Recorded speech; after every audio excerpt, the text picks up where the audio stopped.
Hello and welcome to Atom. Atom is just the name of the text editor I typically use for programming. This is the main source file of a new project I just started. If you'd like to see the new project, I accidentally went to the wrong thing.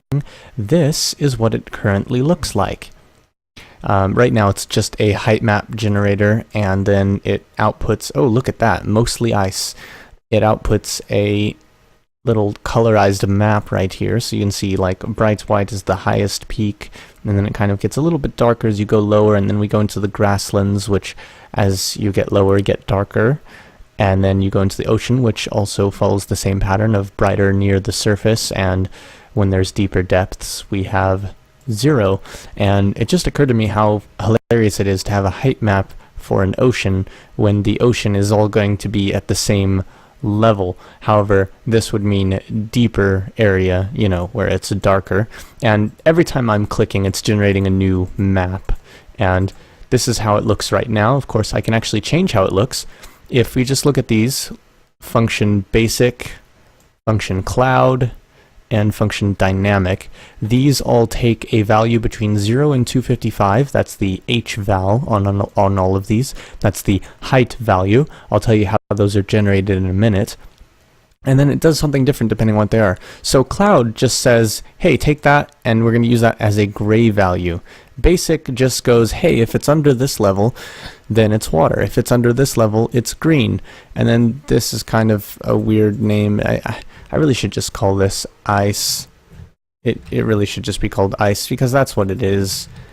And just call it ice. There we go. Coding as I'm doing the video. The basic one just goes, hey, if it's less than this, set it to this. If it's less than that, set it to that. And it's just one water value, one green value, one ice value, and then white for the very, very top, which its values actually 0 to 169. I forgot. Actually, it's 169 is the maximum value, not 255 as I originally said. Might change that in the future, but for now, that's the way it is. Dynamic takes things a little further. So for the water value, it changes blue to this calculation, 50 plus the value times 1.75. And if you do the math on that, the maximum value you can have for water is 57. So 57 times 1.75, well, I'll go ahead and find out. 99.75. So the brightest water we have is 99.75 on the blue. These are RGB values. If you're unfamiliar with that, you mix red, green, and blue to make colors in computers.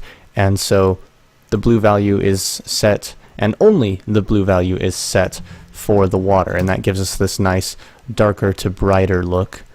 And of course I could adjust the range later, but I'm really quite happy with how it looks right now, and really I might just in the future make it more advanced. Also, these are kind of, well, these maps are great for like a basic representation of the map overall, but I am probably going to make things a little bit different in the actual like gameplay at some point. That reminds me, so what is the point of this? Right now it's just terrain, and you could do whatever you want with this terrain, really. This is going to be a game that I'm calling Pixel Fortress, at least for right now. It's going to be based on Dwarf Fortress, but with maybe a little bit better graphics, maybe more simple. If you don't know, Dwarf Fortress by default runs on text, not graphics.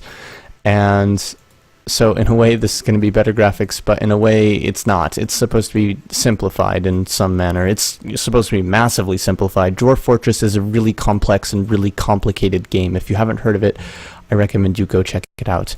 Anyhow, the green value is, we do this calculation for how to set the green value. Let's see, so you know, we're taking this just static value, so it's going to be at least 120 green plus whatever the green value, whatever the value is, which is going to be somewhere between 101 and 166. No, between 102 and 166.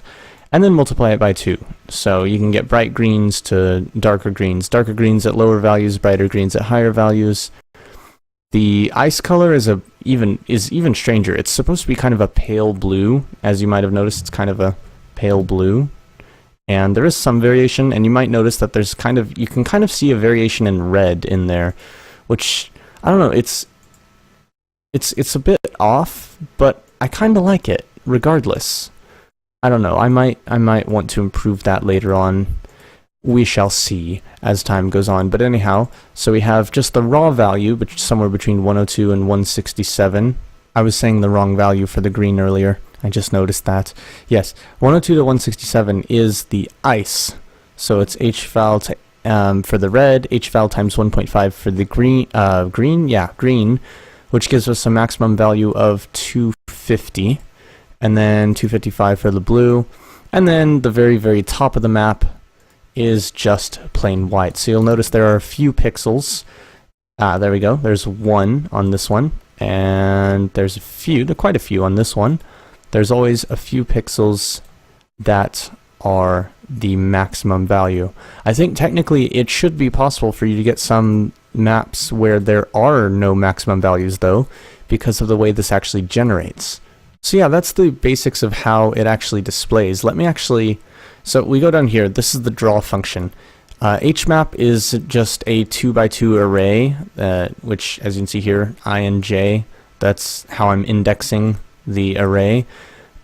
And it's just the height values, and we call one of these functions to set the color, and then we draw a rectangle at the location times 5 minus 5, which gives us the right x and y, and then 5 by 5, because it's all 5 by 5 tiles, 5 pixels by 5 pixels.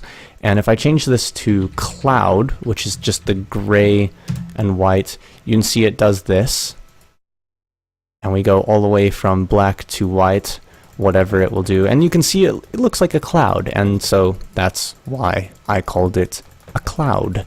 And if we go to basic real fast, you can see that basic just basically removes the color variation within each thing and just looks very, I don't know, basic. And so, that's why I called it that, which, makes sense.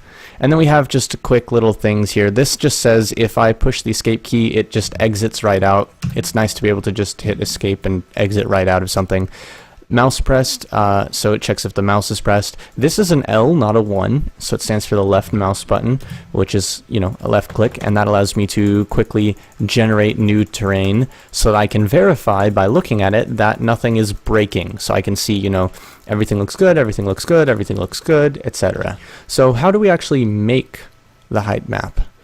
I'm actually going to cover that in another video because this one's already a bit long enough. I know it's not that I know it's not that long, but the thing is, when it comes to this stuff, sometimes it's just better to have it in chunks, and I don't know. We'll see how that goes. I'm also hoping to start live streaming some programming. Not quite sure how that's going to work out yet, but it's an idea I had. I kind of posted a poll on it. People seem like they're into the idea, so we'll see how that goes. Anyhow, thanks for watching. As always, see you in space. That is the wrong value.